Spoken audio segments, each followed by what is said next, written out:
அன்பாக அழைக்கப்பட்ட அன்பு சகோதர சகோதரிகளே, தேவன் நமக்கு மீண்டுமாக வாழ்நாளிலே ஒரு நாளை தந்து அவருடைய பரிசுத்தமுள்ள வார்த்தைகளை நாம் தியானிப்பதற்கு தேவன் பாராட்டின பெரிதான கிருபைக்காக நம்முடைய பிதாவாகிய தேவனுக்கு ஆண்டவராகிய இயேசு கிறிஸ்து மூலமாக நாம் முதலாவது நன்றிகளையும் துதி ஸ்தோத்திரங்களையும் நாம் எடுத்துக்கொள்ளலாம். வந்திருக்கக்கூடிய அனைத்து அன்பு சகோதர சகோதரிகளுக்கும் கிறிஸ்தேசுக்குள்ளாக அன்பின் வாழ்த்துக்களை சொல்லிக்கொண்டு, இந்த நாளிலும் நம்முடைய இந்த 6வது வால்யம், அதாவது 6வது தொகுப்பு, புது சிருஷ்டிக்கு வேண்டிய அநேக ஆலோசனைகள் சபைக்கு தேவன் தம்முடைய தாசர்களை கொண்டு காலகாலமாக இந்த ஒரு புது சிருஷ்டிக்கு வேண்டிய ஆலோசனைகளை தேவன் பரிசுத்த ஆவியை கொண்டு நமக்கு கொடுத்து வருகிறத நம்ம பார்க்குறோம். இந்த நாளில் கூட நாம் அந்த ஒரு சத்தியங்களை கேட்பதற்கும் அவைகளை சிந்திப்பதற்கும் நம்முடைய வாழ்க்கைக்கு அதை பிரயோஜனப்படுத்தி கொள்வதற்கும் தேவன் நமக்கு செய்த இந்த கிருபைக்காக மீண்டுமாக கூட நம்ம நன்றிகளையும் துதி ஸ்தோத்திரங்களையும் எடுத்துக்கொள்ளலாம்.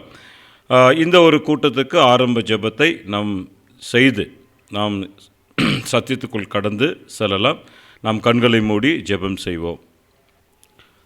மகா உன்னதங்களிலே வீற்றிருந்து பூமியின் மனுமக்களாக கண்ணோக்கி பார்த்து இந்நாள் வரையிலே உயிரோடு காப்பாற்றி ஆசிர்வதிக்கின்ற எங்கள் அன்பின் பரலோக பிதாவே, இந்த நாளுக்காகவும் நேரத்துக்காகவும் உமக்கே நாங்கள் நன்றிகளையும் துதி ஸ்தோத்திரங்களையும் ஆண்டவராகிய இயேசு கிறிஸ்து மூலமாக எடுத்துக்கொள்கிறோம். தந்தையே, இந்த நாளிலும் தேவரீர் உம்முடைய பிள்ளைகளை எங்கே 2 பேர் 3 பேர் என்னுடைய நாமத்தினாலே கூடி அங்கே தேவரீர் நீர் இருப்பீர் என்று சொன்ன வண்ணமாக இந்த நாளிலும் தேவரீர் பேசக்கூடிய வார்த்தைகள் தேவரீர் தாமே நீர் எங்களோடு பேசி எங்களுக்கு தேவரீர் தாமே நல்ல ஒரு ஆலோசனைகளை தந்து 30, 60, 100 நாங்கள் கனி கொடுக்கத்தக்க இந்த சத்தியத்தில் நாங்கள் நடப்பதற்கு வேண்டிய கிருபையை தர வேண்டுமாய் செபத்தில் கெஞ்சுகிறோம்.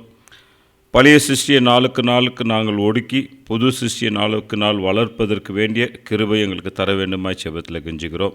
இந்த நாளில் பேசக்கூடிய தாசனை மறைத்து நீர் பேசி ஒவ்வொரு நாளும் தேவரீர் இப்படியாக அநேக சத்தியத்தின் மூலமாக வழிநடத்தி வருகிறீர். தொடர்ந்து இந்த நாளிலும் எங்களை வழிநடத்த வேண்டும் என்று எங்கள் நாதரும் போதகரும் குருவும் இரட்சகரும் மீட்பரும் எங்களுடைய விசுவாசத்தின் மனவாளனுமாக இருக்கிற இயேசு கிறிஸ்துவின் இன்ப நாமத்தினாலே ஜெபிக்கிறோம். ஜெபம் கேளும் எங்கள் ஜீவனுள்ள நல்ல பிதாவே. Thank you brothers. நாம் யாவரும் அமரலாம். இந்த நாளில் நமக்கு அந்த 6வது தொகுப்பை கற்றுத்தரும்படியாக அன்பு சகோதரர் டோனி அவர்களை சபையின் சார்பாக கேட்டுக்கொள்ளப்படுகிறது.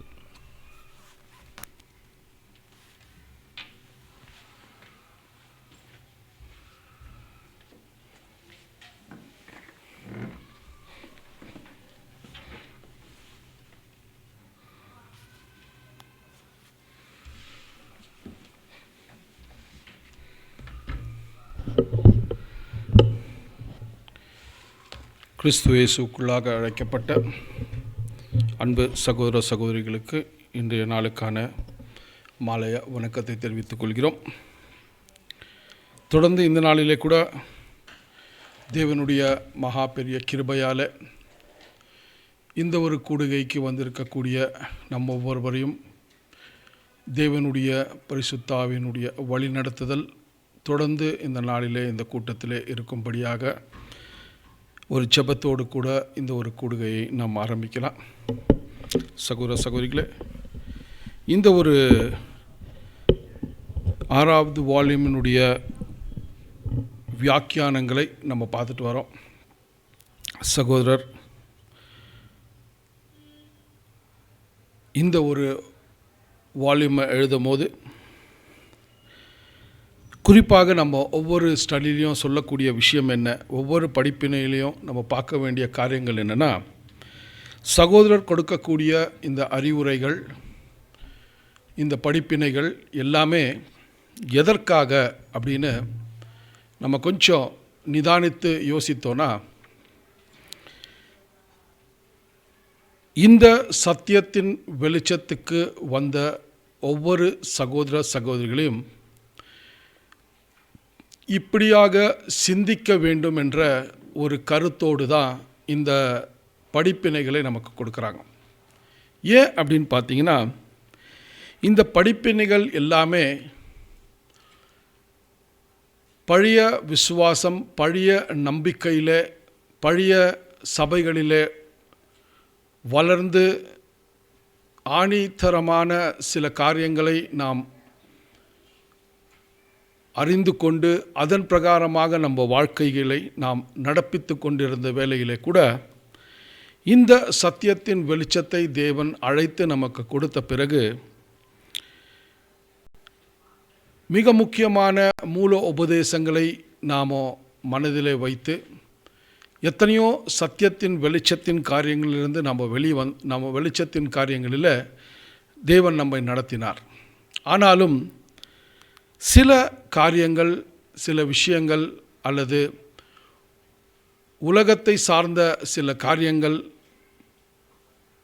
நம்மை இன்னும் தொடர்ந்து அணுகாதபடி இருக்கணும் அப்படின்னா இந்த படிப்பினைகள் மிக முக்கியமாக இருக்குது அப்படின்றத நம்ம பார்க்குறோம். ஏன் அப்படின்னு பார்த்தீங்கன்னா, இந்த படிப்பினைகள் எல்லாமே நாமோ பழைய விசுவாசத்தில் பாரம்பரியமாக செய்து வந்த சில காரியங்கள் அல்லது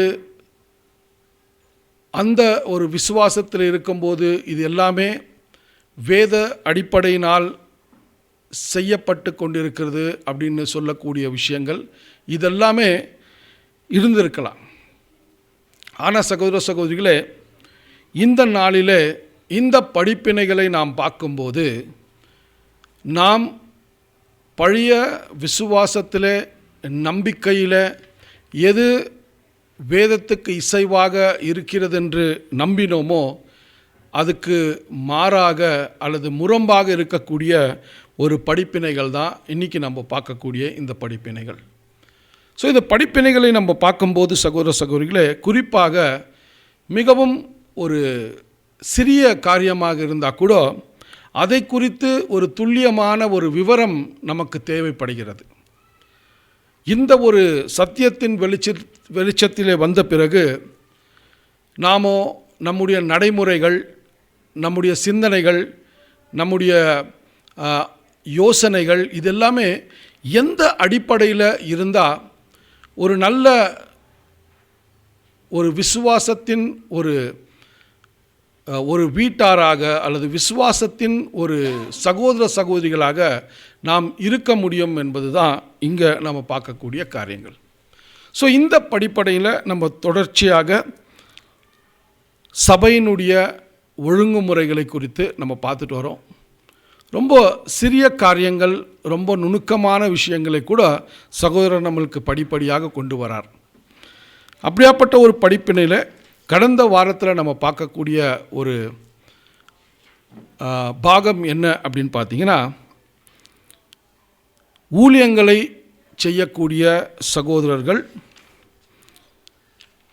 சம்பளத்துக்காக அல்லது த பெய்டு மினிஸ்ட்ரி அப்படின்னு ஆங்கிலத்தில் நம்ம தலைப்பின் கீழே தான் இப்போ பார்த்துட்டு வரோம். அ பெய்டு மினிஸ்ட்ரி. ஸோ தேவனுடைய ஊழியங்களை செய்வதற்காக அதற்கே உரியதான ஒரு சம்பளத்தை பெறக்கூடிய ஒரு காரியங்களை நம்ம தொடர்ந்து பார்த்துட்டு வந்தோம் இல்லைங்களா. ஸோ ஒரு ஏறத்தாழ ஒரு 2-3 கேள்விகளுக்கு பதிலை நம்ம பார்த்தோம் இந்த ஒரு படிப்பினையில். ஸோ இதெல்லாம் நீங்கள் பழைய கடந்த வாரத்தினுடைய ஒரு கிளாஸை நீங்கள் ஸ்டடி பண்ணிட்டீங்கன்னா இந்த ஒரு விஷயங்கள் எல்லாம் நமக்கு ரொம்ப அருமையான ஒரு காரியங்களாக கொடுக்கப்பட்டிருக்கிறத கூட நம்ம பார்க்குறோம். ஸோ அப்படி இருக்கும்போது கடந்த வாரத்தில் நம்ம ஒரு கேள்வி என்ன அப்படின்னு நம்ம பார்த்தோம்னாக்கா சகோதர சகோதரிகளே, இந்த சம்பளத்தின் விஷயங்கள், சேல்ரி, ஒரு சபைகளிலே பொதுவான ஒரு ஊழியத்துக்காக அழைக்கப்பட்ட அந்த ஊழியத்துக்கே உரியதான ஒரு பணிகளை செய்யக்கூடிய சகோதரர்களுக்கு எந்த விதத்திலே இந்த ஒரு காரியங்கள் நடைபெற வேண்டும்,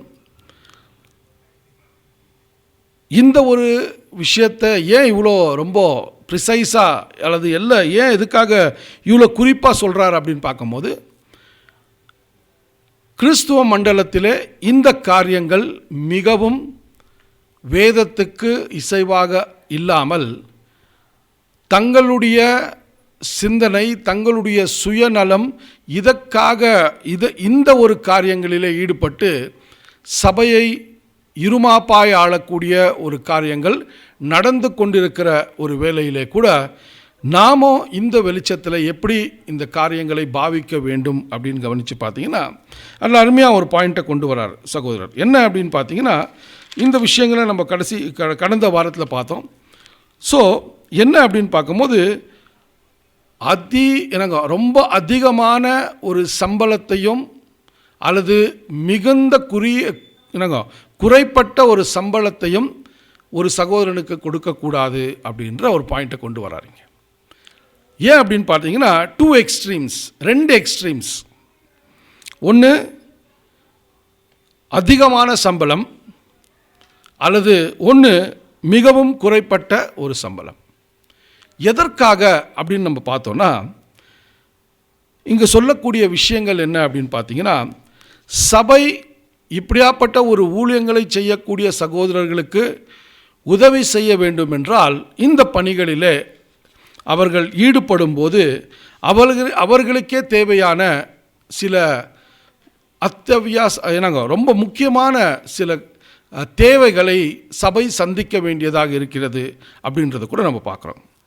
ஸோ இந்தப்பட்ட ஒரு விஷயத்தில் நம்ம வேதத்தில் ஒரு வசனத்தை மையமாக கொண்டு தான் இந்த ஒரு சம்பளத்தின் விஷயம் அல்லது போதுமான ஒரு வருமானத்தின் விஷயத்தை கூட அங்கே பேசுகிறத நம்ம பார்க்குறோம். ஸோ இந்த வசனத்தை நம்ம பார்த்தோம் கடந்த வாரத்தில் 2 கொரிந்தியர் 12ஆம் அதிகாரம் 14-15 கூட நம்ம வாசிக்க கேட்டோம். ஸோ இந்த ஒரு அடிப்படையில் தான் சகோதரர் இந்த படிப்பினையை நமக்கு கொடுத்ததை நம்ம பார்க்குறோம். ஸோ அப்படி இருக்கும்போது இன்னொரு கேள்வியை கூட நம்ம பார்த்துட்டு இந்த ஒரு பாடத்துக்குள்ளே நம்ம கடந்து செல்லலாம். அப்போஸ்தலர்கள் எவ்வாறாக இந்த ஒரு வருமானம் அல்லது சம்பளம் என்ற கூடிய ஒரு காரியத்தை அவர்களுடைய வாழ்க்கையில் எவ்வாறு நடைமுறைக்கு கொண்டு வந்தார்கள், அல்லது இவங்க எப்படி சபைகளை நடத்தினார்கள், அந்த சபைகளை நடத்தும்போது அவர்களுடைய தேவைகளை எப்படி சபையார் சந்தித்தார்கள் அப்படின்ற ஒரு கேள்வியை நம்ம எழுப்பும்போது சகோதரி படிக்குவாங்க பாருங்கள். இந்த விஷயத்தை ரொம்ப முக்கியமான ஒரு பாடம், இயேசு கிறிஸ்துவின் அடிச்சுவிடலே அப்படின்ற அந்த ஒரு இதிலேருந்து ஸ்டார்ட் பண்ணலாங்க. இயேசுவின் அடிச்சுவடுகளை பின்பற்றி செல்லும்போது அது வருமானத்திற்கு வழி நடத்தாது. அவருடைய பிரதான அப்போஸ்தலனாகிய பவுலின் அடிச்சுவடுகளை பின்பற்றி சென்றாலும் அப்படி நடக்காது. பவுல் ஆவிக்குரிய ஊழியத்திற்காக பூலோக நன்மைகளை கேட்பது ஒரு விதத்திலும் அநியாயமாகாது என்பதை காட்டிய பின்னர் இந்த விஷயத்தில் தான் எடுத்துக்கொண்ட வழியை பின் வருமாறு கூறுகிறார். ஒருவனுடைய வெள்ளியையாகிலும் பொன்னையாகிலும் வஸ்திரத்திலேயாகிலும் நான் இச்சிக்கவில்லை. நீங்கள் அறிந்திருக்கிறபடி எனக்கும் என்னுடனே கூட இருந்தவர்களுக்கும் வேண்டியவைகளுக்காக இந்த கைகளே வேலை செய்தது. இப்படி பிரயாசப்பட்டு பலவீனரை தாங்கவும் வாங்குகிறதை பார்க்கிலும் கொடுக்கிறதே பாக்கியம் என்று கர்த்தராகி இயேசு சொன்ன வார்த்தைகளை நினைக்கவும் வேண்டுமென்று எல்லா விதத்திலும் உங்களுக்கு காண்பித்தேன் என்றான். ஓகே. ஸோ இங்கே அப்போஸ்தலன் பவுல் அவருடைய படிப்பினை அல்லது அவருடைய நிருபங்களை எழுதும்போது ஆவிக்குரியமான பணியிலே ஈடுபடக்கூடிய சகோதரர்கள் அதுக்கே உரியதான ஒரு வருமானத்தை பெறுவதிலே எந்த தவறும் இல்லை அப்படின்னு சுட்டி காண்பித்ததை நம்ம கவனிக்கிறோம். ஆனாலும் அவருடைய தனிப்பட்ட வாழ்க்கையில் அவர் எப்படி நடந்து கொண்டார் அப்படின்றது தான் நம்ம பார்க்க வேண்டியதாக இருக்குது. எப்படி நடந்து கொண்டார் அப்படின்னு சொல்லும் போது அவருடைய நிருபங்கள் எழுதும்போது இதில் ரொம்ப விசேஷமான வரிகளை எழுதுகிறார். நான் யாருக்குமே ஒரு பாரமாக இருக்கவில்லை அப்படின்ற ஒரு பாயிண்ட்டை எழுதும்போது அங்கே ரொம்ப கிளியராக என்ன சொல்கிறாங்க அப்படின்னு பார்த்தீங்கன்னா, சகோதர சகோதரிகளே, அவர் அந்த காரியங்கள் தவறானது இல்லை என்று சொன்னாலும் அவருடைய தனிப்பட்ட வாழ்க்கையில் கிறிஸ்துவை போல அல்லது கிறிஸ்துவின் அடிச்சுவடிலே நடக்கக்கூடிய அவர் எந்த விதமான மேன்மையான வருமானங்களை அவர் எதிர்பாராமல் கிறிஸ்துவை பின்பற்றின ஒரு நல்ல ஒரு அப்போஸ்தலனாக காணப்பட்டார் அப்படின்றத கூட நம்ம கவனிக்கிறோம் சகோதர சகோதரிகளே. ஸோ இந்த ஒரு விஷயங்களை நம்ம பார்க்கும்போது ரொம்ப அருமையான ஒரு விஷயத்தை கூட கொண்டு வராருங்க சகோதரர். ஸோ இந்த ஒரு காரியங்களை நம்ம கவனிக்கும்போது அப்போஸ்தலன் பவுலும் அல்லது இயேசு கிறிஸ்துவனுடைய சிந்தனை என்னவாக இருந்தது இந்த வருமானத்தின் ஒரு ஊழியத்தின் காரியத்திலே அப்படின்ற ஒரு விஷயத்தை பார்க்கணும்.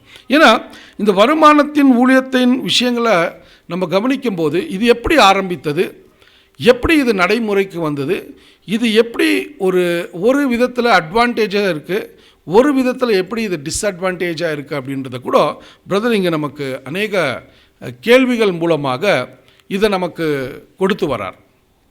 ஸோ இப்போ எந்த ஒரு கேள்வியை நம்ம எழுப்பலாம் அப்படின்னு பார்த்தீங்கன்னா, இயேசு கிறிஸ்துவும் அப்போஸ்தலருடைய ஒரு சிந்தனை ஆட்டிடியூடு என்னவாக இருந்தது இந்த காரியங்களிலே அப்படின்னு நம்ம ஒரு கேள்வி எழுப்பும்போது சிஸ்டர் படிக்கிறாங்க பாருங்கள், படிக்கலாங்க. கிறிஸ்துவின் சுவிசேஷத்திற்கு யாதொரு தடையும் உண்டாகாதபடிக்கு நாங்கள் இந்த அதிகாரத்தை ஆவிக்குரிய நன்மைகளுக்கு பதிலாக இம்மைக்குரிய நன்மைகளை நீங்கள் பெறும்படியாக செலுத்தாமல் எல்லா பாடும் படுகிறோம். நான் உங்களோடு இருந்து குறைவுபட்ட போது ஒருவரையும் நான் வருத்தப்படுத்தவில்லை. மக்கதோனியாவிலிருந்து வந்த சகோதரர் என் குறைவை நிறைவாக்கினார்கள். இந்த காரியங்களில் நமக்கு இருக்கிற சுயாதீனங்கள் அப்போஸ்தலர்களுக்கும் இருந்தது. இந்த விஷயத்தில் நமக்கு இருக்கிற நேர்மை மற்ற எல்லா விஷயங்களும் இருப்பதை போன்றே அவர்களுடைய பாதப்படிகளை பின்பற்றுமாறு நம்மை வழி நடத்த வேண்டும்.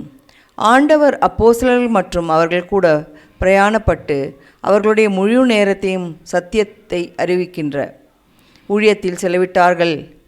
எல்லாரும் அவர்கள் தங்களுடைய செலவுகளை சந்திக்கும்படியாக சகோதரர்கள் விருப்பத்துடன் கொடுத்த காணிக்கைகளை ஏற்றுக்கொண்டார்கள். ஏற்கனவே கூறப்பட்டபடி பவுலும் பர்னபாவும் தங்களுடைய முதலாவது ஊழிய பயணத்தை தொடங்க இருந்தபோது அந்தியோக்கியா சபையினர் அவர்கள் மேல் கரங்களை வைத்தபோது சபையினர் அவர்களுடைய செலவுகளுக்கு பொறுப்பானவர்கள் என்று காட்டியது போல் தோன்றுகிறது. அதன்படியே அவர்களுடைய வேலையில் அவர்கள் பங்கு பெற்றார்கள். ஓகே, சரிங்க. என்ன கொண்டு வரார் அப்படின்னு பார்த்தீங்கன்னா, அப்போஸ்தலர்களும் இயேசு கிறிஸ்துவும் எவ்வாறாக ஊழியத்தை செய்தார்கள் அப்படின்னு ஒரு சிச்சுவேஷனை நம்ம வேதத்திலேருந்து நம்ம கொண்டு வந்து பார்த்தோன்னா, சகோதர சகோதரிகளே, அவர்களுக்கு எந்த சுயாதீனம் இருந்ததோ, எந்த ஒரு லிபர்ட்டி இருந்துச்சோ அதே லிபர்ட்டி தான் நமக்கும் இருக்குது அப்படின்றாரு.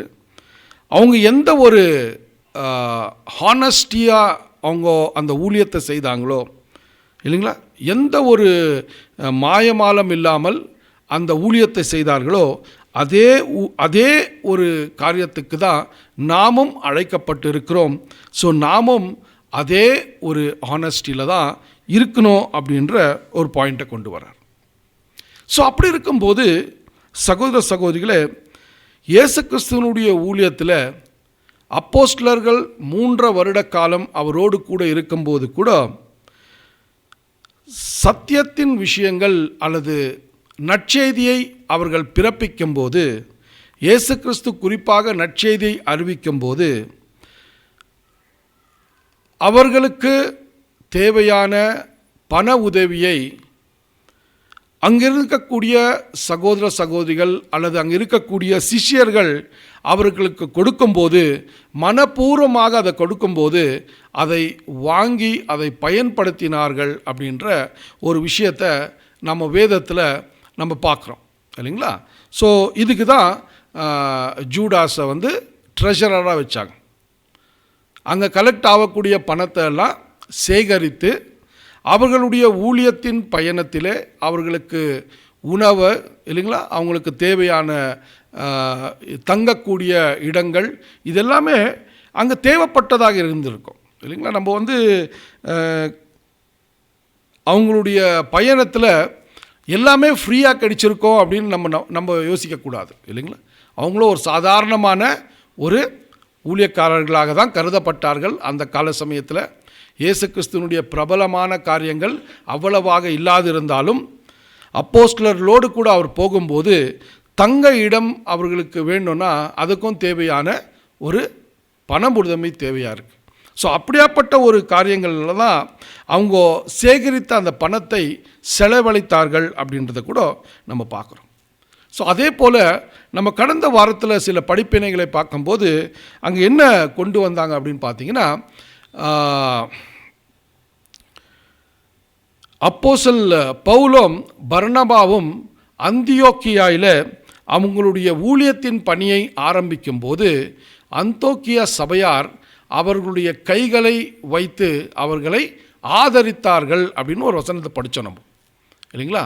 ஸோ இதிலேருந்து நமக்கு என்ன அங்கே அர்த்தம் ஆச்சு அப்படின்னு பார்த்தீங்கன்னா, அப்போஸ்தலர் பவுலும் பர்னபாவும் அவருடைய ஊழியத்தை ஆரம்பிக்கும்போது சபையினுடைய முழு ஒத்துழைப்பை அங்கே காண்பிக்கிறதாக இருக்கிறது.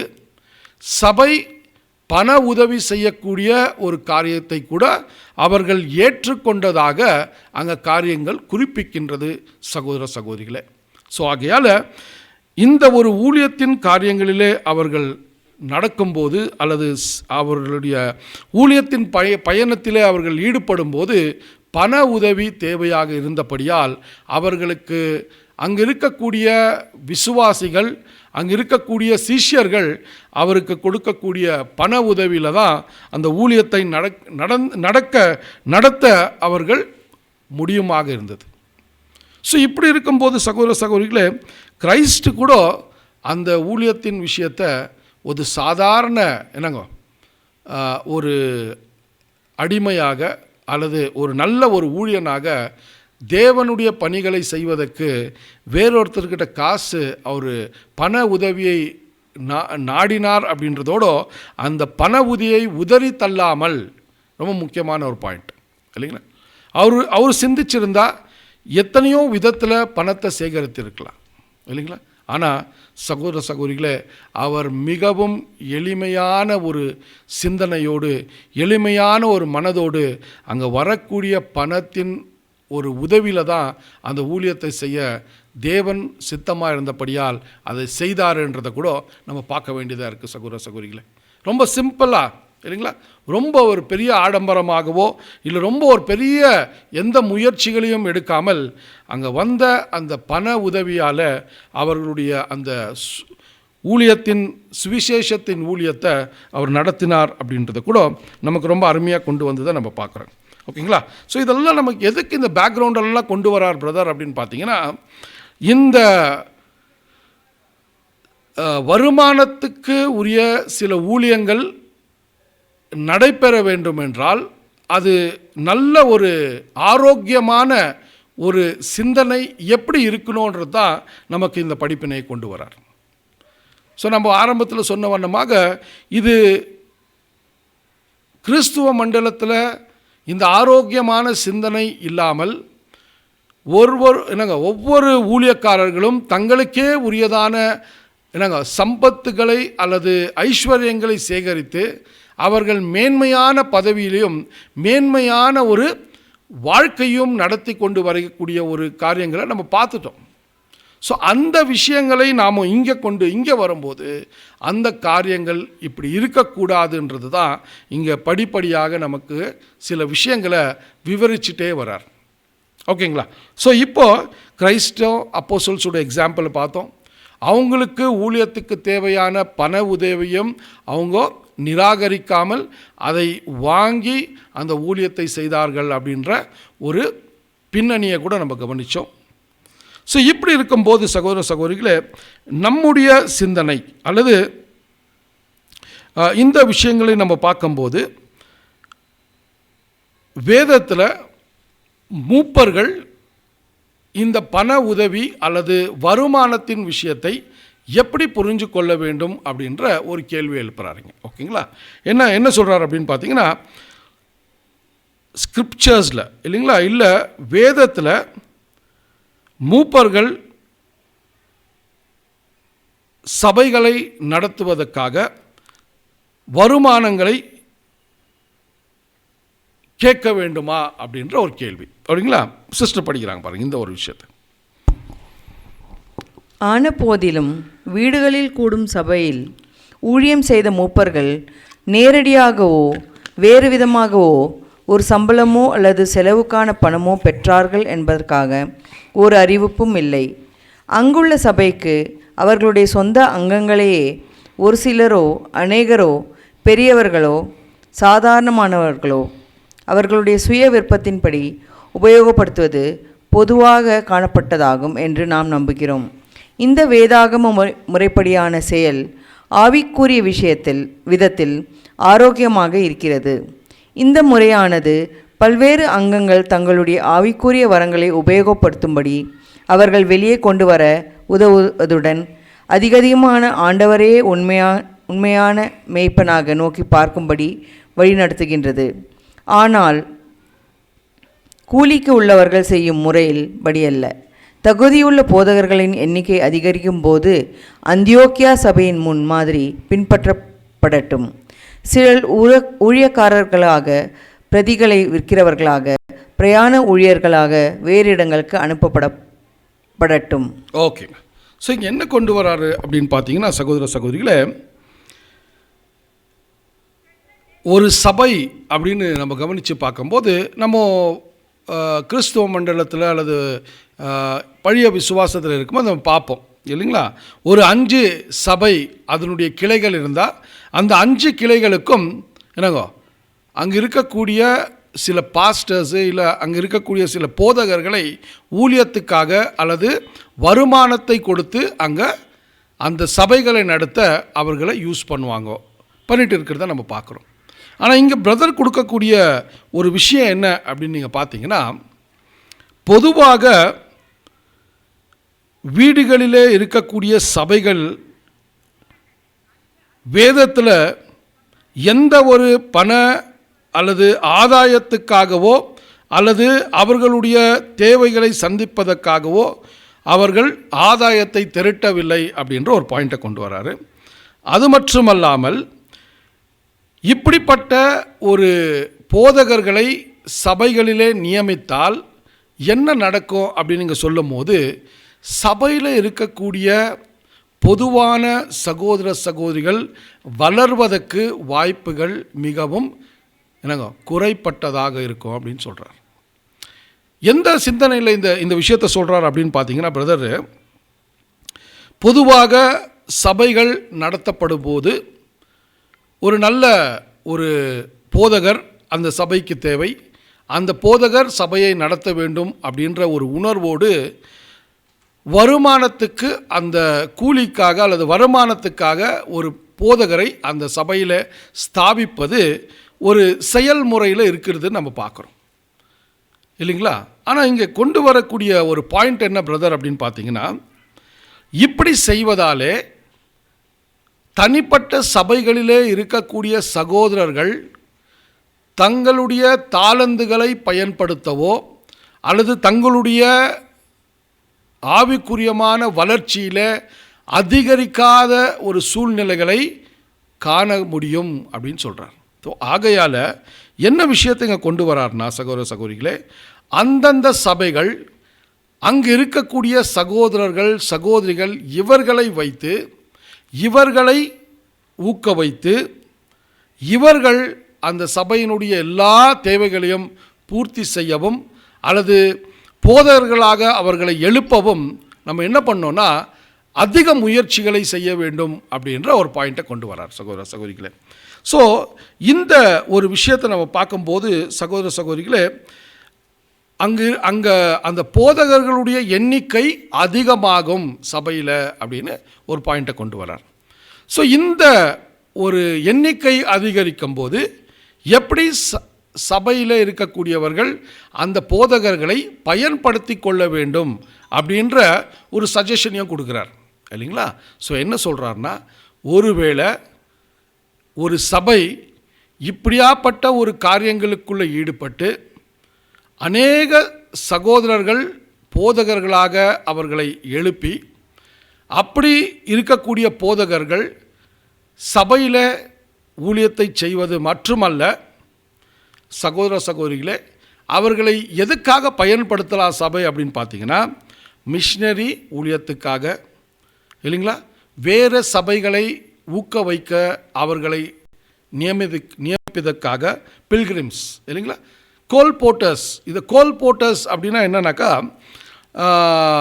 நற்செய்தியை பிறப்பிக்கக்கூடிய புஸ்தகங்கள் இல்லைங்களா, லிட்ரேச்சர்ஸ், இதை அவங்க டோர் டு டோர் அல்லது எப்படியாச்சிலும் வேறு ஒருவருக்கு விற்பதின் மூலமாக அல்லது அதை கொடுப்பதின் மூலமாக அவர்கள் செய்யக்கூடிய ஊழியம்தான். ரசல் பிரதருடைய டைமில் இந்த கோல் போர்ட்டர்ஸ் ரொம்ப அதிகமாக செயல்பட்டாங்க. நம்ம ரீப்ரிண்ட் ஆர்டிகல்ஸ் எல்லாம் நம்ம செக் பண்ணி பார்த்தோன்னா, பர் மந்த்து வால்யூம்ஸுடைய சேலு அல்லது அதனுடைய யூசேஜ் எவ்வளோ இருந்துச்சுன்னு ஒரு பட்டியல் கொடுக்குறாங்க. ஸோ இதெல்லாம் எப்படி நடந்தது அப்படின்னு பார்த்தீங்கன்னா, இந்த கோல் போர்ட்டர்ஸ் என்னக்கூடிய சகோதர சகோதரிகள் இவங்களுடைய வேலை என்னென்னா, இந்த புஸ்தகங்களை அங்கே அவங்களுக்கு இருக்கக்கூடிய நெய்பர்ஸு, அங்கே ஏதாவது எக்ஸிபிஷன் நடந்தால் அந்த எக்ஸிபிஷனில் ஸ்டாலை நியமித்து, ஸோ அங்கே இந்த புஸ்தகங்களை ஒரு குறைந்த விலையில் அதை கொடுக்க வேண்டிய ஒரு பணிகளை செய்துட்டு வந்தாங்க இவங்க கோல் போர்ட்டர்ஸ். ரொம்ப அருமையான ஒரு செயல் அங்கே நடந்தபடியால் இந்த சத்தியத்தினுடைய பிரச்சாரம் ரொம்ப அதிகமாக நடந்ததை நம்ம பார்க்குறோம்.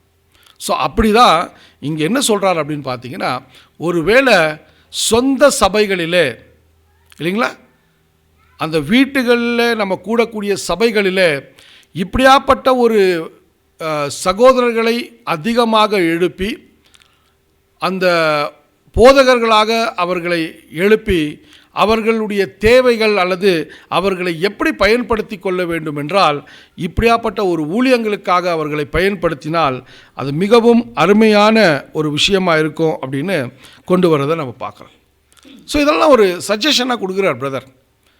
ஏன்னாப்பா ஒரு சபையில் ஒரு 10 போதகர் ஆகிட்டாங்கன்னா 10 பேருக்கும் என்ன பண்ண முடியாதுங்க, டைம் ஸ்லாட் கொடுக்க முடியாது. ஸோ அப்படி இருக்கும்போது அந்த ஒரு சபையினுடைய சகோதரர்களை வேறொரு சபைகளுக்கு என்னங்கோ ஒரு சுவிசேஷத்தை அறிவிக்குவதற்கோ அல்லது சகோதர சகோதரிகளுக்காக உதவுவதற்கோ அவர்களை பயன்படுத்த வேண்டியதாக இருக்கணும் அப்படின்ற ஒரு பாயிண்ட்டை கொண்டு வரதை நம்ம பார்க்குறோம்.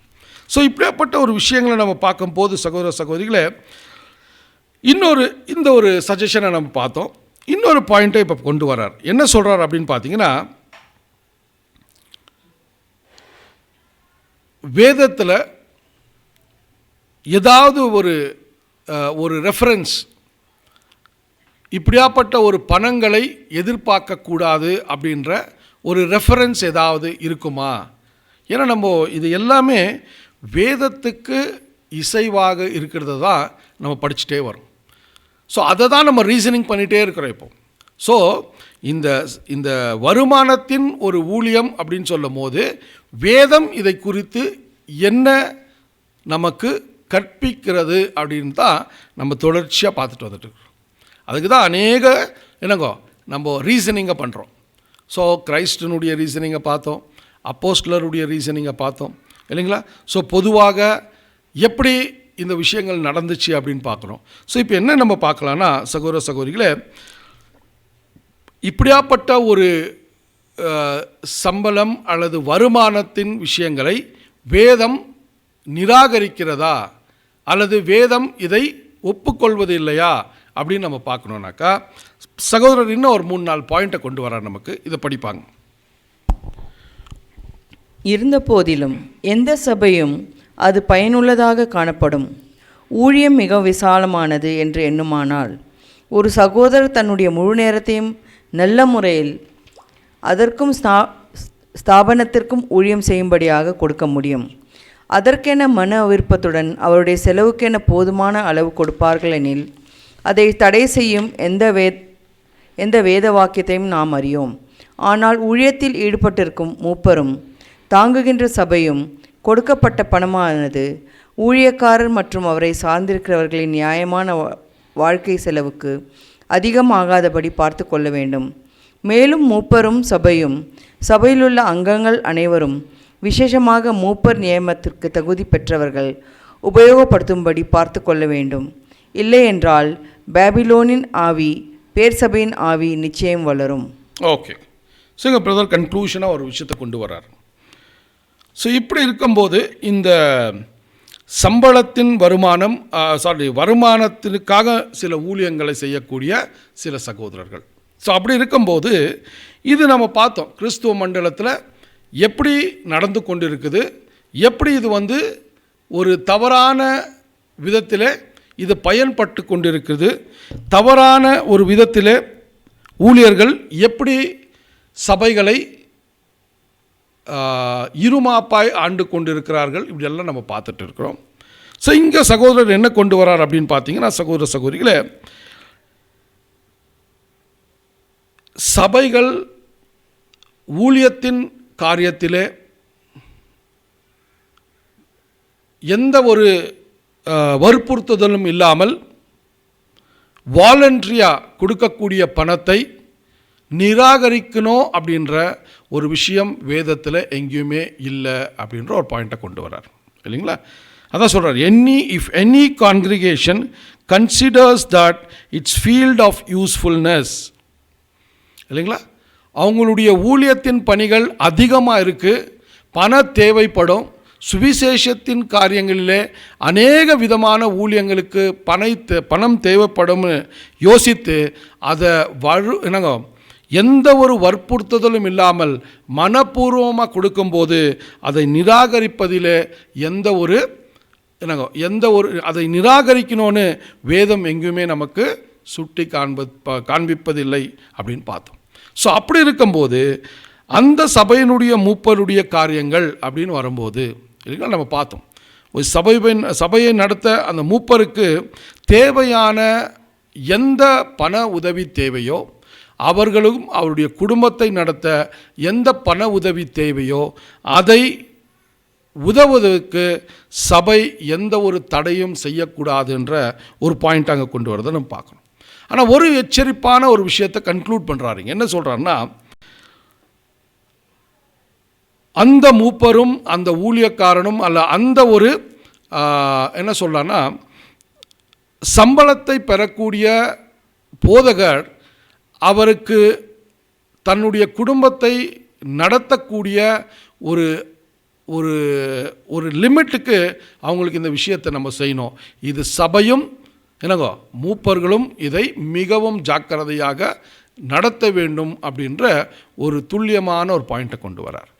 இந்த ஒரு விஷயங்கள் சரியான சிந்தனையோடு சரியான ஒரு கவனத்தோடு செலுத்தாவிட்டால் நாம் கூட ஒரு பாபிலோன் ஸ்பிரிட்டை அல்லது தவறான வழிமுறைகளை நடத்த வாய்ப்புகள் உண்டு அப்படின்ற ஒரு பாயிண்ட்டை கொண்டு வரார். அதான் லாஸ்ட்டாக சொல்கிறார் இல்லைங்களா, who possess the qualification of the eldership or the spirit of Babylon is sure அப்படின்றார். ஸோ இதில் ரொம்ப கேர்ஃபுல்லாக நம்ம இருக்கணும் அப்படின்ற ஒரு பாயிண்ட்டை கொண்டு வரதை நம்ம பார்க்குறோம் சகோதர சகோதரிகளே.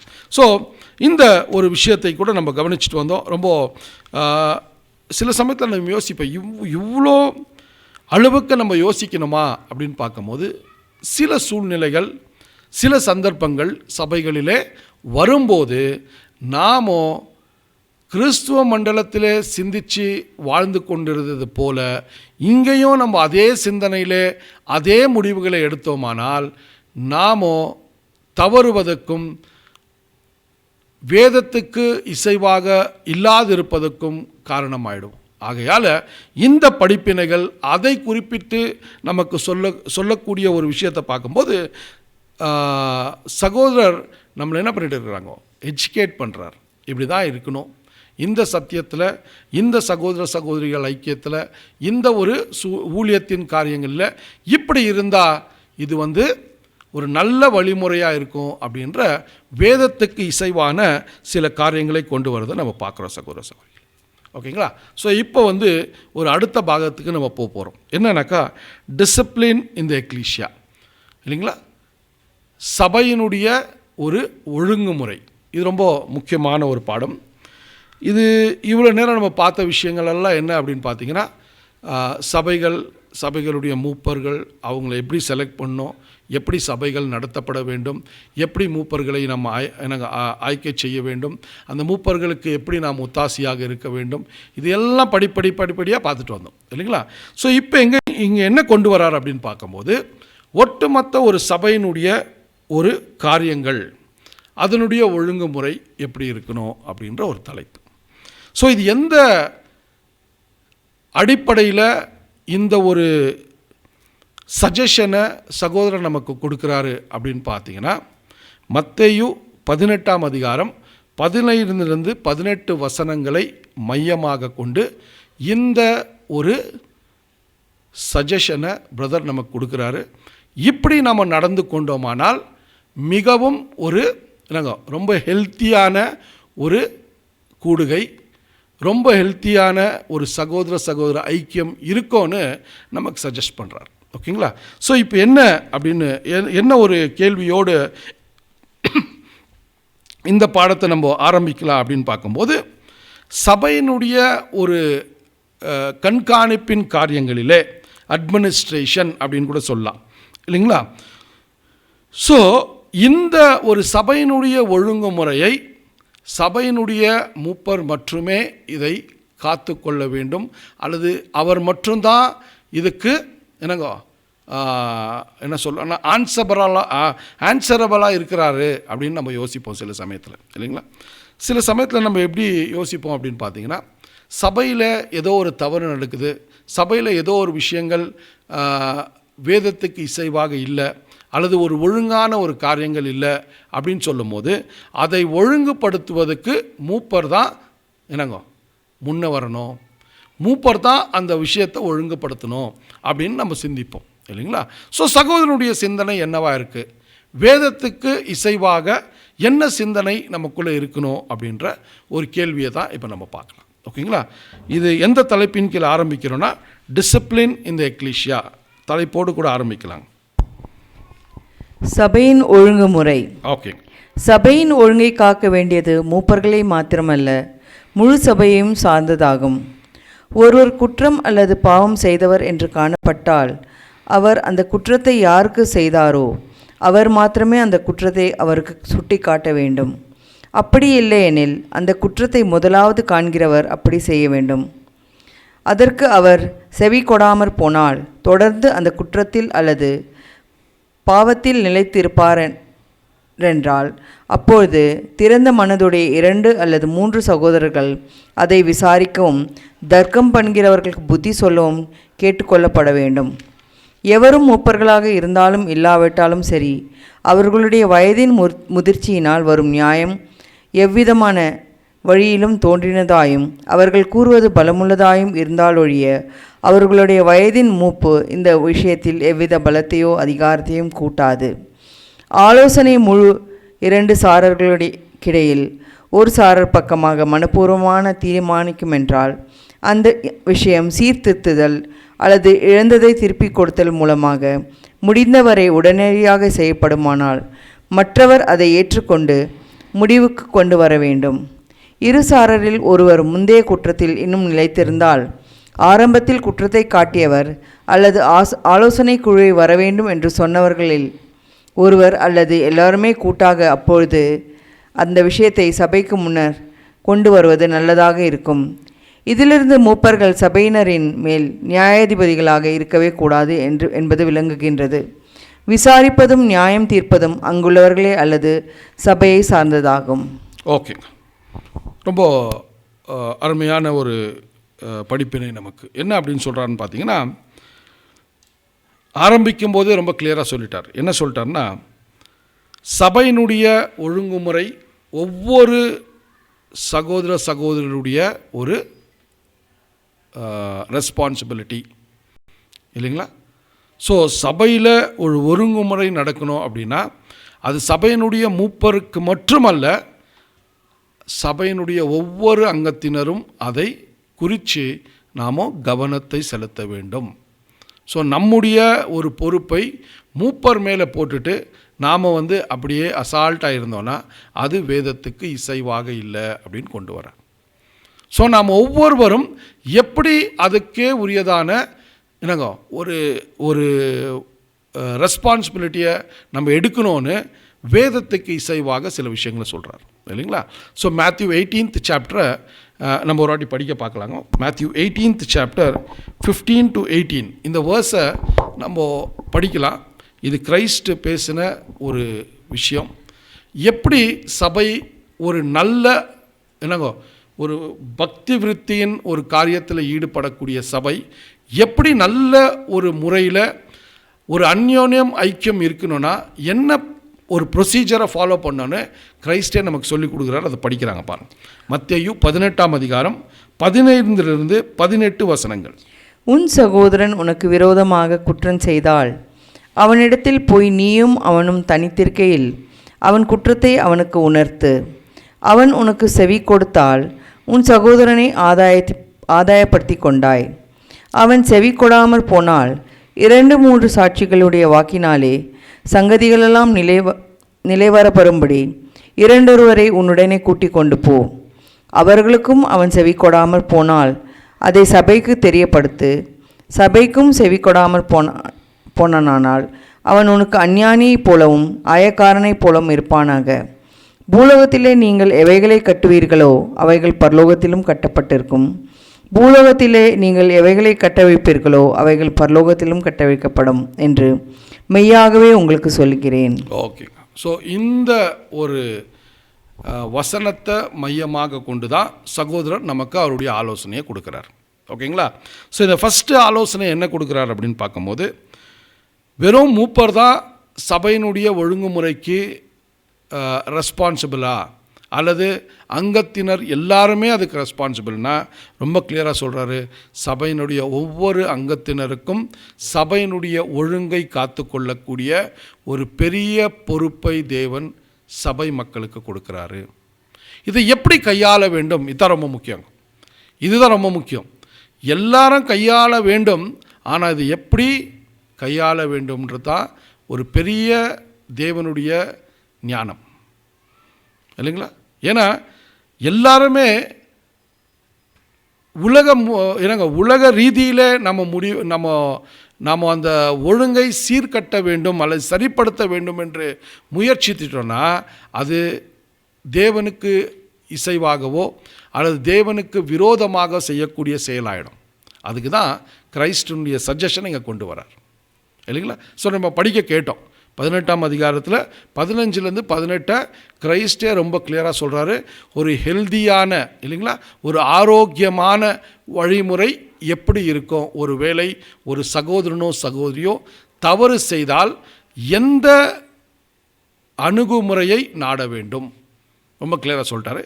இதே விஷயத்தை தான் பிரதர் இன்னும் கொஞ்சம் நமக்கு புரியக்கூடிய அளவில் அதை நமக்கு கொண்டு வரார். ஓகேங்களா. ஸோ இங்கே என்ன கொண்டு வரார் அப்படின்னு பார்த்தீங்கன்னா, சகோதர சகோதரிகளே, முதலாவதாக தவறு செய்யக்கூடிய ஒரு சகோதரன் யாருக்கு அந்த தீங்கு விளைவிக்கிறாரோ அந்த தீங்கு விளைவிக்கக்கூடிய சகோதரன் அவரிடத்துல போய் பேசுவது மிகவும் முக்கியமாக இருக்கும் அப்படின்னு சொல்கிறார். அதான் கிரைஸ்டனுடைய டீச்சிங். தனிப்பட்ட வகையில் அவருடைய தவறை உணர்த்த வேண்டியது நம்முடைய பொறுப்பாக இருக்கிறது. அது மூப்பர் மற்றும் இல்லை, தனிப்பட்ட வகையில் யார் அதை அந்த பாதிப்புக்குள்ளே ஈடுபட்டு இருக்கிறார்களோ அவர்கள் அந்த சகோதரனை சந்திப்பது மிக முக்கியம் அப்படின்னு சொல்கிறார் இல்லைங்களா. ஆனால் ஒரு வேளை எந்த சகோதரன் இன்னொரு சகோதரனுடைய தவறை முதலாவதாக கவனிக்கிறாரோ அவர் அந்த சகோதரனிடத்தில் அந்த தவறை குறித்து உணர்த்துவது முக்கியமான காரியம் அப்படின்னு சொல்கிறார். ஓகேங்களா. ஸோ இந்த விஷயத்தை நம்ம பார்த்தோம். இப்படி இருக்கும்போது சகோதர சகோதரிகளே, ஒரு வேளை தனிப்பட்ட வகையில் அந்த சகோதரன் அந்த தவறை உணர்ந்து கொள்ளாமல் தான் அதற்கே உரியதான ஒரு நியாயத்தை அந்த விஷயத்துக்கு அவன் ஜஸ்டிஃபை பண்ணும் போது அங்கே ரொம்ப கிளியராக சொல்கிறாரு, 2 அல்லது 3 சகோதரர்களை கொண்டு போய் கூட கொண்டு போய் அந்த தவறை அவருக்கு உணர்த்த பிரயாசப்படுங்கள் அப்படின்னு சொல்கிறார். அதான் ரொம்ப கிளியராக சொல்கிறாரு. 2 or 3 brethren should be asked to hear the matter and advise the dispute.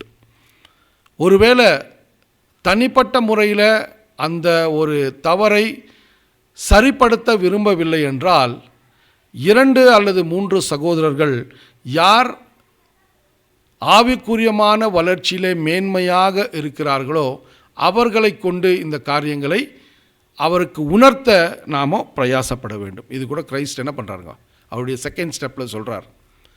1 to 1 solve ஆகலையா, 2 அல்லது 3 பேர் அவருக்கு உணர்த்த வேண்டியது செகண்ட் பாயிண்ட், இல்லைங்களா? ஸோ இந்த ஒரு விஷயத்தை நம்ம பார்க்கும்போது சகோதர சகோதரிகளே, ஒருவேளை இந்த ஒரு அணுகுமுறை கூட அங்கே செயல்பாட்டுக்குள்ளே வரவில்லை அல்லது அந்த சகோதரன் அதற்கும் அவர் இணங்கவில்லை அப்படின்னு சொன்னாக்கா, சகோதர சகோதரிகளை அங்கே ரொம்ப கிளியராக என்ன கொண்டு வரார் அப்படின்னு பார்த்தீங்கன்னா, சபையின் முன்பாக இந்த காரியங்களை நாம் வைக்க வேண்டியதாக இருக்கிறது. அதுதான் கிரைஸ்டனுடைய 3rd ஸ்டெப், இல்லைங்களா? சபை முன்பாக இந்த காரியங்களை நாம் வைக்க என்னங்கோ கிரைஸ்டனுடைய அட்வைஸே அதுதான், இல்லைங்களா? இந்த 3 ஸ்டெப்பை எல்லா டிஸ்பியூட்ஸும் எல்லா டிசிப்ளின்ஸ்லேயும் இந்த 3 ஸ்டெப்பை நம்ம ரொம்ப ஜாக்கிரதையாக இதை நாம் கையாள வேண்டும். இந்த 3 ஸ்டெப்பை செய்யாத நாம் வேறு எந்த அணுகுமுறைக்குள்ளே போனானா கூட அது அந்த எந்த விஷயத்துக்காக நாம் இந்த முயற்சிகளை எடுக்கிறோமோ அது விருதாகக்கூடிய வாய்ப்புகள் அதிகமாக உண்டு. ஏன்னா கிரைஸ்டுடைய ஆலோசனைக்குனா வேறு ஆலோசனை பெரிதானது அல்ல. ஸோ இந்த விஷயத்தை இங்கே கொண்டு வரதை நம்ம பார்க்குறோம். ஸோ அப்படி இருக்கும்போது இந்த டிஸ்பியூட்டு சபைக்கு முன்பாக வரும்போது ஒரு பாயிண்ட்டை கொண்டு வரார் பிரதர். இங்கே என்ன சொல்கிறாருன்னா, சபையினுடைய மூப்பர் எந்த ஒரு காரணத்துக் கொண்டும் நியாயம் விசாரிக்கவும் அல்லது தீர்ப்பளிக்கவும் கூடாது அப்படின்ற ஒரு பாயிண்ட்டை கொண்டு வராருங்க, இல்லைங்களா? என்ன சொல்கிறார் அப்படின்னு பார்த்தீங்கன்னா, thus it is evident that the elders were in no sense to be judges of the members, இல்லைங்களா? ஸோ மூப்பரை செலக்ட் பண்ணியிருக்கிறோம், ரொம்ப நல்ல விஷயம். அந்த மூப்பருக்கே உரியதான சில சுயாதீனங்களை கொடுத்துருக்குறோம் சபையினுடைய வேலைகளை செய்வதற்கு, அதெல்லாம் செய்வாங்க. ஆனால் இந்த போல ஒரு ஒழுங்குமுறையின் காரியங்கள் வரும்போது மூப்பர் தனிப்பட்ட வகையில் எந்த ஒரு நியாய தீர்ப்பையும் சபை மக்கள் மத்தியில் கொடுக்கக்கூடாதுன்றத ரொம்ப கிளியராக சொல்கிறார். கடைசி பாயிண்ட் அவர் அங்கே கன்க்ளூட் பண்ண என்ன சொல்கிறாருன்னா, hearing and judging where left to the ecclesia. கேட்பதும் நியாயம் விசாரிப்பதும் சபையினுடைய ஒவ்வொரு அங்கத்தினர் தனிப்பட்ட வகையில் அவருக்கே உரியதான ஒரு விஷயங்கள் அப்படின்னு கன்க்ளூட் பண்ணுறார். ஓகேங்களா? இந்த ஒரு பாயிண்ட்டை பார்த்து வைப்போம். ஏன்னா இது அப்படியே நம்மளை படிப்படியாக கொண்டு போகிறாருங்க. இந்த ஒரு விஷயத்தை மனசில் வச்சுக்கலாம். இப்போ நெக்ஸ்ட்டு ஒரு கேள்விக்குள்ளே நம்ம போகலாம். நம்மளுக்கு முழுமையான ஒரு ஆன்சர் கிடைக்கணும் இங்கே, இல்லைங்களா? ஸோ ஃபஸ்ட்டு ஒரு ஆன்சர் என்ன கொடுக்குறாருன்னா, சபை எப்படி ஒரு ஒழுங்குமுறையின் காரியங்கள் அல்லது ஒரு தவறு, ஒரு பாவத்தின் செயல் அல்லது ஒரு துர்போதனையோ அல்லது ஒரு தவறான காரியம் சபைக்குள்ளே நடந்து கொண்டிருக்குன்னா எப்படி சபையினுடைய ஒவ்வொரு அங்கத்தினரும் அணுக வேண்டும் அப்படின்ற ஒரு பாயிண்ட்டை கொண்டு வந்தார். இப்போ நெக்ஸ்ட் ஸ்டெப்புக்குள்ளே போகிறார். என்ன சொல்கிறார் அப்படின்னு பார்த்தீங்கன்னா, சகோதர சகோதரிகளை 2வது விஷயம் என்னென்னா, ஒருவேளை இந்த ஒரு அணுகுமுறை செயல்முறைக்கு வரலனா நெக்ஸ்ட்டு என்ன செய்யணும் அப்படின்ற ஒரு பாயிண்ட்டை கொண்டு வராரு. சிஸ்டர் படிக்கிறாங்க பாருங்க.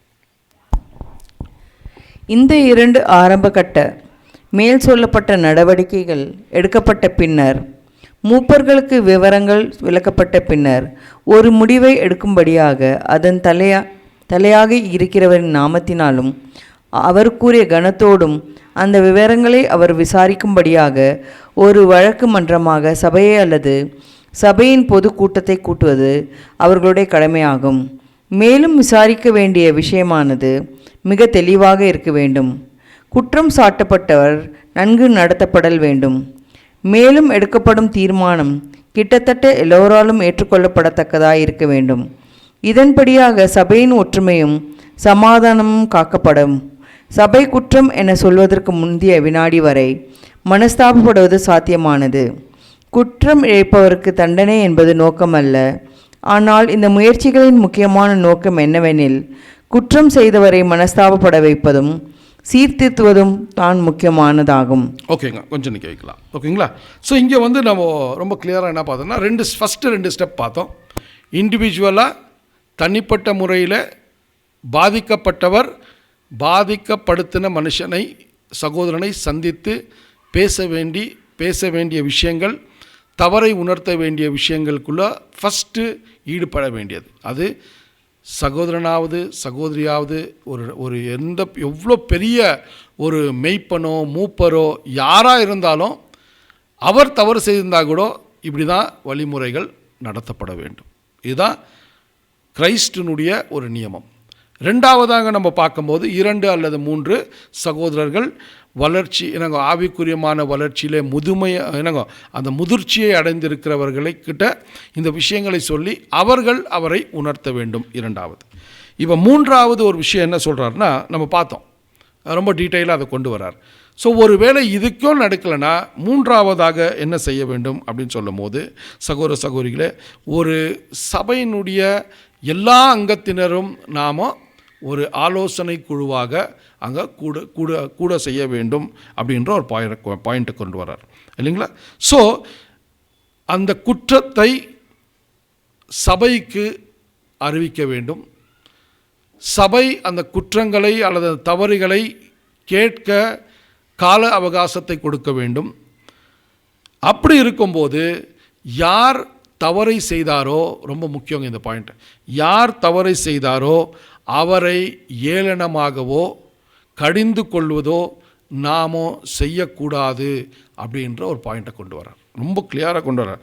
The matter should be so clear that the contempt should have such generous treatment என்றார். ஒரு வேளை அந்த சகோதரன் தவறு செய்திருந்த சகோதரன் தவறே செய்திருந்தாலானாலும் சபையானது அந்த சகோதரனை எவ்வாறு கையாள வேண்டும், ரொம்பவே பொறுமையோடு சமாதானத்தோடு அன்போடு இந்த காரியங்களை அங்கே சபை மக்கள் செய்ய வேண்டும் அப்படின்னு கொண்டு வரார். ஸோ அப்படி இருக்கும்போது அங்கே அப்படியாப்பட்ட ஒரு தவறுகளை கேட்ட சபை மக்கள் ஒரே ஐக்கியத்தில் ஒரு முடிவுக்கு வர வேண்டும். அதான் ரொம்ப கிளியராக சொல்கிறார். The decision would be an unanimous one and nearly so. அந்த யுனானமஸாக ஒரு என்ன பண்ணுங்க, ஒரு முடிவு எடுக்கணும். ஒட்டு மொத்தமாக கேட்ட இந்த தவறுகளுக்கு என்ன செய்யணும் அப்படின்ற ஒரு முடிவை சபை மக்கள் எடுக்க வேண்டும் அப்படின்ற ஒரு பாயிண்ட்டை கொண்டு வரார் இல்லைங்களா? ஸோ இப்படி இருக்கும்போது இது எல்லாத்தையுமே செய்ய வேண்டிய காரணம் என்னென்னா, தவறின சகோதரனை குற்றப்படுத்துவது அல்ல, தவறின சகோதரன் மனஸ்தாபப்பட்டு அவர் சரிப்படுத்தி கொள்ள ஒரு உணர்வை அவருக்கு கொடுக்கணும்னு தான் சபை மக்கள் இந்த காரியங்களை செய்யணும். ஒழிய அந்த சகோதரனை கேவலப்படுத்தி, அந்த சகோதரனை இழிவாக்கி, அந்த சகோதரனை நாம் நியாயம் தீர்க்க இந்த காரியங்களை நாம் செய்யக்கூடாது அப்படின்ற ஒரு பாயிண்ட்டை கொண்டு வரார். இதெல்லாம் பாருங்கள், ரொம்ப சிம்பிளான விஷயந்தான். ஆனால் சூழ்நிலைகள் வரும்போது நம்முடைய குண சுபாவங்கள் இப்படி இருக்கணும்னு தான் நமக்கு படிப்பினையை கொடுத்து வரார். கிறிஸ்துனுடைய டீச்சிங்கினுடைய அந்த கிறிஸ்துனுடைய நார்ம்ஸ் என்ன இருக்கோ அதை தான் பிரதரு இன்னும் தெளிவாக நம்மக்கிட்ட கொண்டு வரார். ஸோ இந்த விஷயங்களை பார்க்கும்போது சகோதர சகோதரிகளை ரொம்ப முக்கியமான பாடங்கள் இதெல்லாம், ரொம்ப முக்கியமான படிப்பினைகள் இதெல்லாம். ஸோ இப்படி இருக்கக்கூடிய ஒரு விஷயத்தில் சகோதர சகோதரிகளை அங்கே எப்படி அந்த தவறின சகோதரனையோ சகோதரியோ நாமோ கையாள வேண்டும், அல்லது எப்படி அவங்கக்கிட்ட நம்ம வர்த்திக்கணும், எப்படி அவங்கள நம்ம ஹேண்டில் பண்ணோம் அப்படின்னு சொல்லும் போது சகோதர சகோதரிகளை பிரதர் சொல்கிறது ரொம்ப கிளியராக என்னென்னா, to secure a repentance and reform is the very object of this proceedings.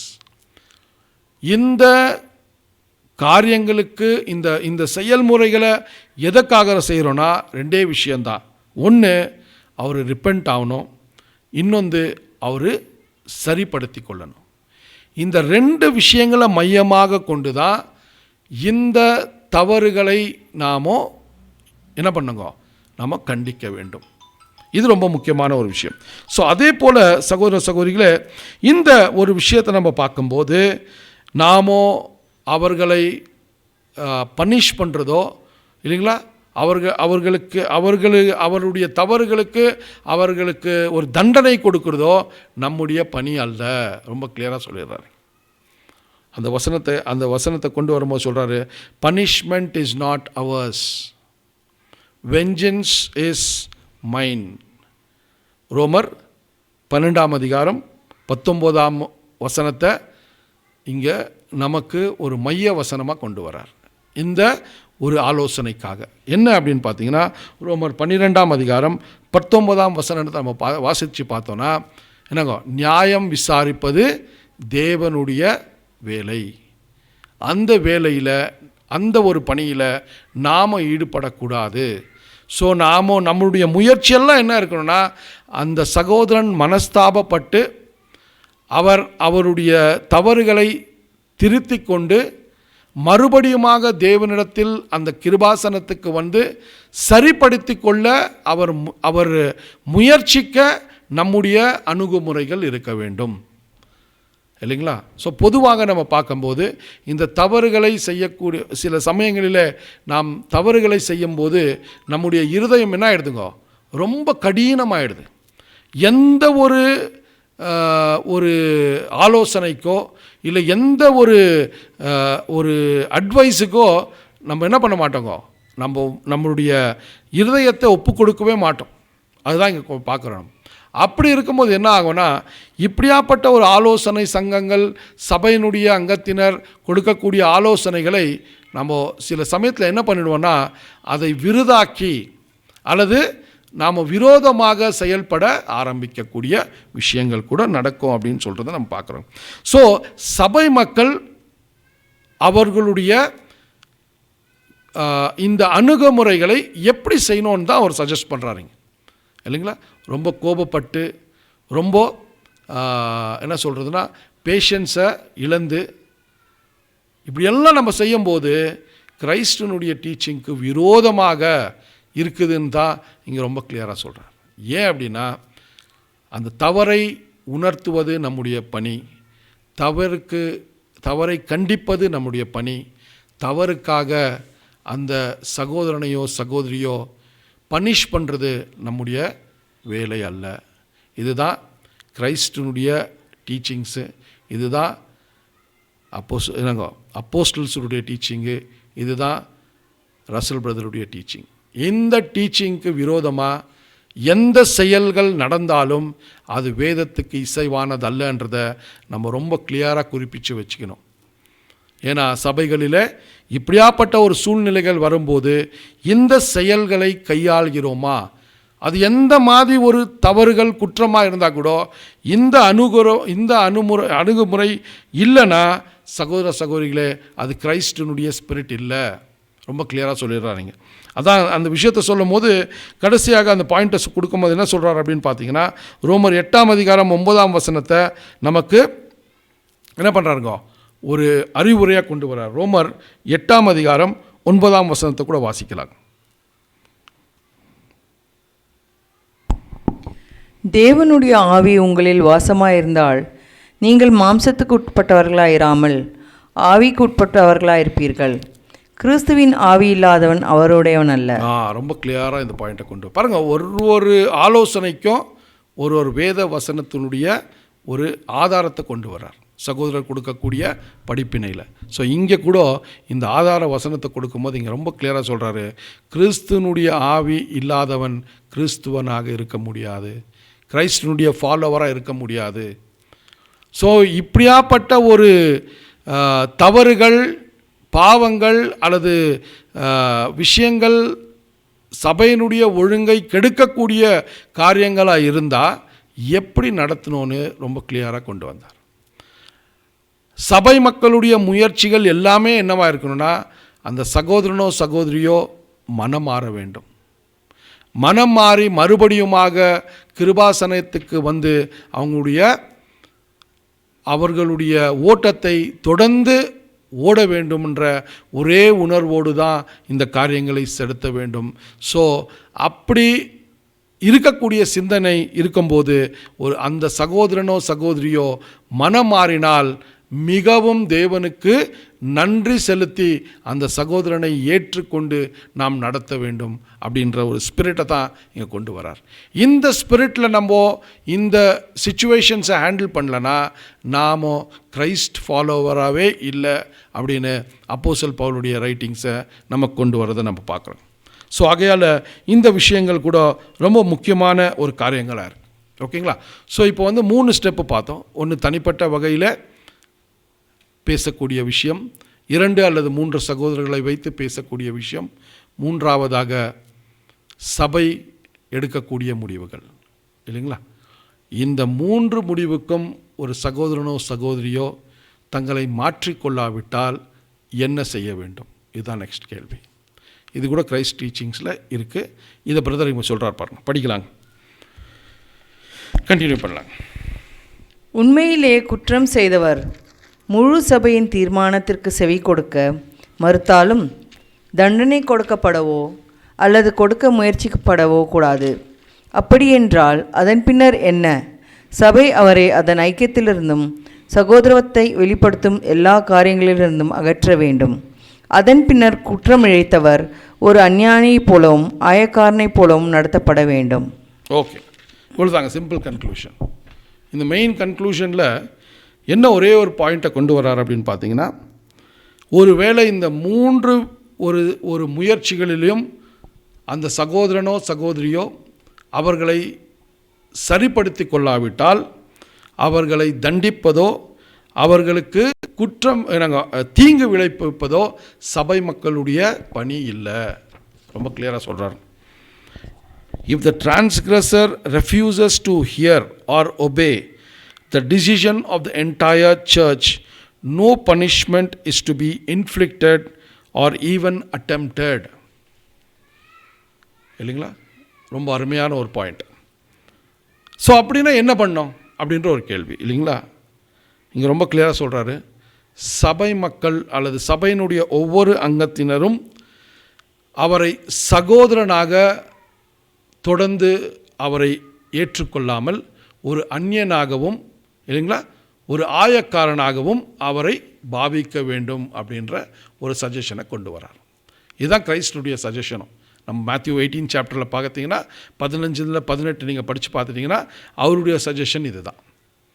இந்த 3 ஸ்டெப்பிலையும் தோல்வி அடைந்தோமானால் நாமவே எந்த ஒரு குற்றத்தையும் ஒரு தீங்கையும் அந்த சகோதரனோ சகோதரிக்கு விளைவிக்காமல் சபையானது அவருடைய ஒரு ஃபெல்லோஷிப்பை என்ன பண்ணுங்க, ஸ்டாப் பண்ணோம். இதுதான் ஒரு பாயிண்ட் கொண்டு வரார், இல்லைங்களா? ஸோ அங்கே அதுதான் மத்தேயு 18-17 கிரைஸ்டினுடைய டீச்சிங்கை அங்கே கொண்டு வரார்.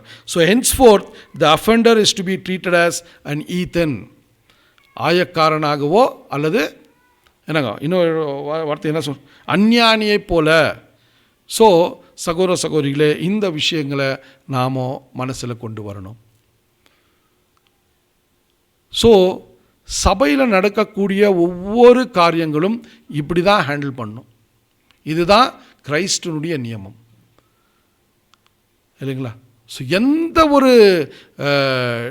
ஒரு டிசிப்ளின் இல்லாத சூழ்நிலை, ஒரு ஒழுங்குமுறை இல்லாத சூழ்நிலை, ஒரு பாவத்தின் சூழ்நிலை அல்லது சபையினுடைய விஷயத்துக்கு முரம்பாக செய்யக்கூடிய விஷயங்கள் இதெல்லாம் நடக்கும்போது இவ்வளோ பொறுமையோடு நீடிய சாந்தத்தோடு சபை மக்கள் இந்த விஷயங்களை செயல்முறையில் கொண்டு வரணும். ஸோ இந்த நாளில் கூட இந்த ஒரு விஷயங்களை நம்ம கவனித்தோம், நம்ம மனசில் வைக்கலாம். தொடர்ந்து இந்த 6வது வால்யூமினுடைய இந்த பாகங்களை படிக்கலாம். இன்னும் முக்கியமான பாயிண்ட்ஸை ஒரு வேளை நான் மிஸ் பண்ணிட்டு இருந்தேன்னா நீங்கள் அதை பர்சனலாக ஸ்டடி பண்ணும்போது இன்னும் ஒரு நுணுக்கமான சில பாயிண்ட்ஸை தேவன் உங்களுக்கு கொடுக்கும்போது அது சபையினுடைய பக்தி விக்தி ஒழுங்குமுறை, சபையினுடைய ஐக்கியம் அந்யோன்யத்துக்கு ரொம்ப உதவியாக இருக்கும். ஒருவேளை சபையில் இருக்கக்கூடிய சகோதரர்கள் தவறான முடிவுகளை, இந்த ஒரு செயல்பாட்டுக்கு முரமான முடிவுகளை எடுத்தால் நாம் அவங்களுக்கு சொல்வதற்கு ஒரு பெரிதான ஸ்லாக்கியத்தை தேவன் இன்னைக்கு இந்த ஒரு படிப்பினையை கொடுத்து நம் மனக்கண்களை திறந்திருக்கிறார். ஸோ தேவனுடைய சித்தமாக இருந்தால் அடுத்த வாரத்தில் இந்த விஷயங்களை கண்டினியூ பண்ணலாம். ரொம்ப அருமையான முக்கியமான விஷயங்கள். நாம் தவறுவதற்கு வாய்ப்புகள் உண்டு. அந்த சூழ்நிலைகள் வரும்போது சரியான ரீதியில் எப்படி முடிவுகளை எடுக்கணும்னு தான் இந்த படிப்பினைகள் நமக்கு. ஸோ இங்கே இங்கிலீஷில் பேஜ் நம்பர் 290 லாஸ்ட் பேராகிராஃபில் நிற்க வைக்கிறேன். 290 தமிழ்லங்க 374 ஃபஸ்ட் பேராகிராஃபை ஸ்டார்ட் பண்ண போகிறாங்க. பேஜ் நம்பர் 374 ஃபஸ்ட் பேராகிராஃபை தேவனுடைய சித்தமாக இருந்தால் அடுத்த வாரத்தில் இந்த ஒரு ஸ்டடியை கண்டினியூ பண்ணலாம். தேவன் தாமே இந்த வார்த்தைகளை ஆசீர்வதிப்பாராக.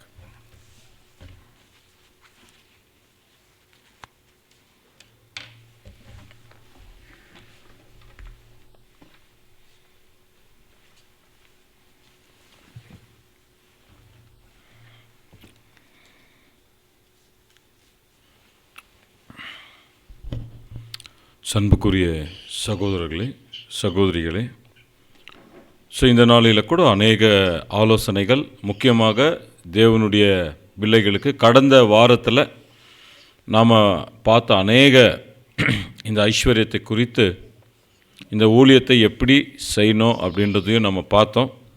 அதில் ரொம்ப முக்கியமாக பார்க்கும் பொழுது நம்ம ஊழியத்திற்காக, அதாவது இந்த ஒரு பணத்தையோ நாம் எப்படி வாங்குவது, அது எப்படி கொடுப்பது, எப்படி ஒரு சபையை வழிநடத்துவது, அநேக ஆலோசனைகளை தேவன் நமக்கு கடந்த வாரத்திலையும் கொடுத்து, இந்த வாரத்திலையும் புது சிருஷ்டிக்கு வேண்டிய இன்னும் கொஞ்சம் அடிஷ்னலாக அநேக காரியங்களை தேவன் எப்படியெல்லாம் அந்த ஐஸ்வர்யத்தை ஊழியத்துக்கென்று நம்ம வாங்கும் பொழுது இவைகள் எவ்விதமாக நாம் பயன்படுத்தணும். ரொம்ப முக்கியமாக அதை ஒவ்வொரு சகோதரருக்கும், ஒவ்வொரு சபையை வழிநடத்தக்கூடியவர்களுக்கும் அது எப்படி வந்து சேர்ந்தது, அதுக்கு நல்ல உதாரணங்கள் யூதாஸ் காரியத்தை குறித்து கூட நம்ம பார்த்தோம்.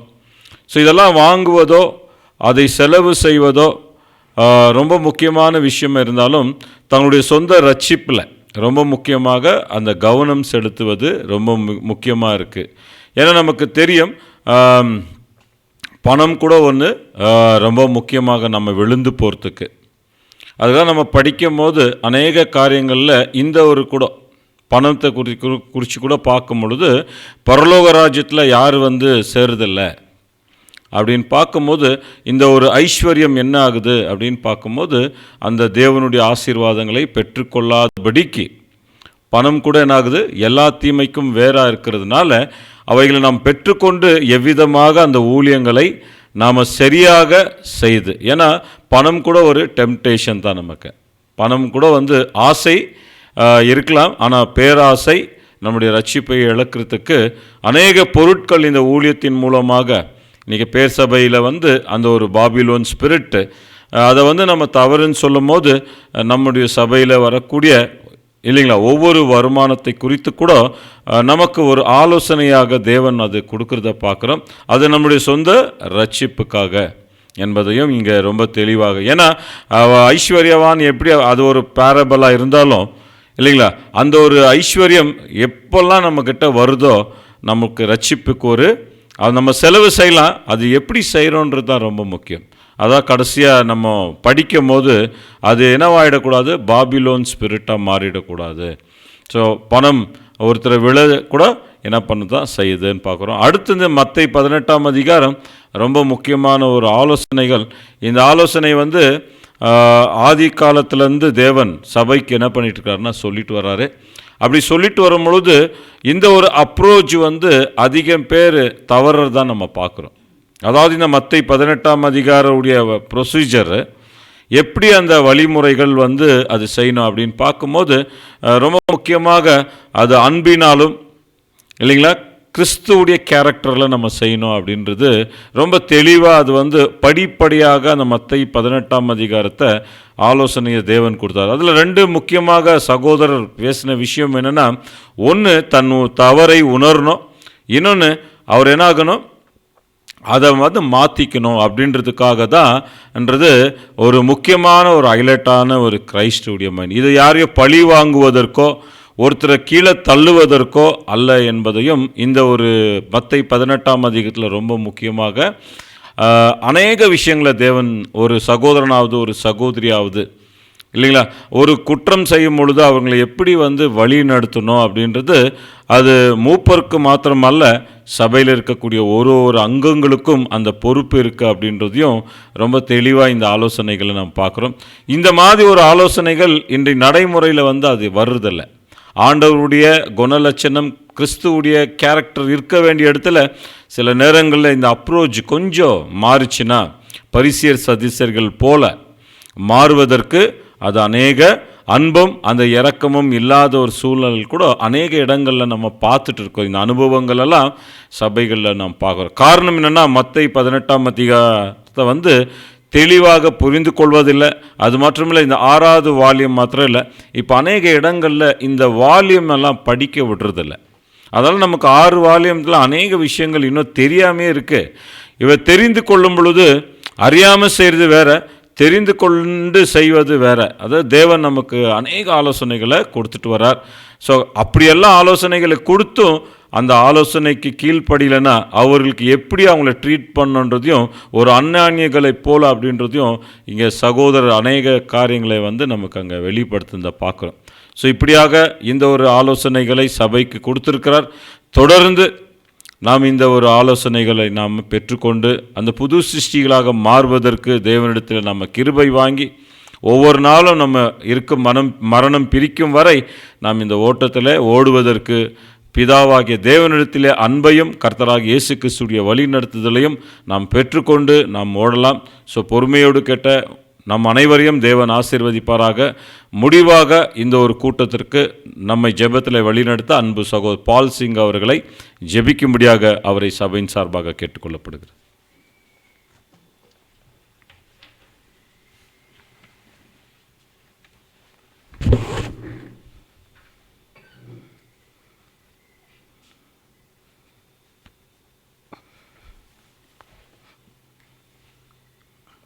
ஜெபம்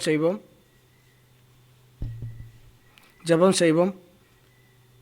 தாம் ஒருவராய் சாகாமல் உள்ளவரும், சேரக்கூடாத ஒளியில் வாசம் செய்கிறவரும், மனுஷர் ஒருவரும் கண்டிராதவும் காணக்கூடாதும் உள்ள யாவே தவனே, உமக்கு ஒருவருக்கே துதி கன மகிமை சோத்திரமெல்லாம் இயேசு கிறிஸ்து மூலமாக ஏறெடுக்கிறோம்.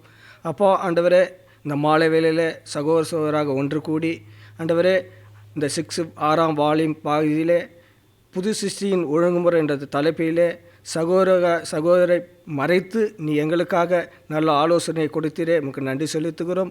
இன்னும் வரக்கூடிய காலங்களில் ஆண்டவரே, சகோதரர் கூட ஆண்டவரே அநேக பிள்ளைகளுக்கு உம்முடைய வார்த்தைகளை சொல்லும்படியாக அவருக்கு இன்னும் அதிகமாக உம்முடைய பரிசுத்தாவி தரும்படியாக நாங்கள் செபிக்கிறோம். ஆன்லைன் வழியாக பார்த்து கொண்டிருக்கிற ஒவ்வொரு சகோதரர்களுக்காக செபிக்கிறோம்.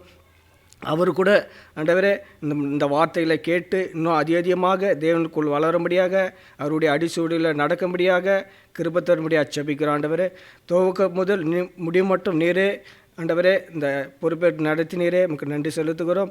இந்த சிறு ஜெபத்தை உம்முடைய நேசகுமாரரும் எங்கள் ஆண்டவரும் இரட்சகரும் மீட்பருமாக இருக்கிற இயேசு கிறிஸ்து மூலமாய் இந்த சிறு ஜெபத்தை ஏறெடுக்கிறோம். எங்கள் ஜீவனுள்ள நல்ல பிதாவே, ஆமீன்.